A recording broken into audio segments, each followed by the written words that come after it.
To get this angled together, I had to reach out to a local cabinet builder and ask them what they do.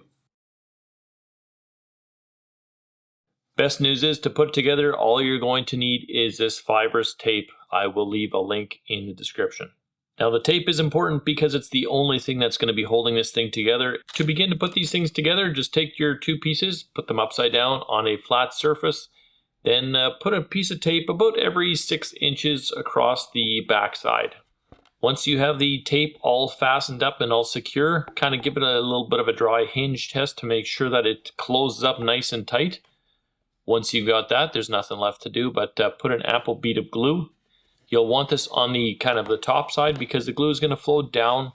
And this way, by the time you've got another piece of tape ready to go around the top side, the glue hasn't flowed down too far. After you've got this tight, pull a piece of tape across the top of the front side and give it a good solid tug to make sure that there's some good tension on that tape, holding that joint completely closed. And the same thing is for the back side. Run a piece of tape about every 6 inches or so across, and this is going to make sure that that piece is tight. Once you've got this whole thing together, it should have your joints nice and tight and secure.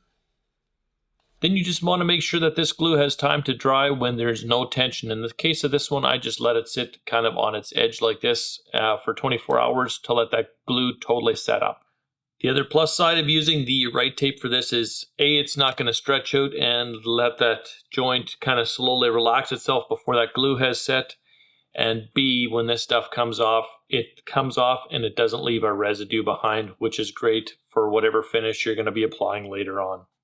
If you like content like this about building speaker boxes and learning how to get better at the tools of our trade, the next one in the series is going to be building the flush side of a speaker box.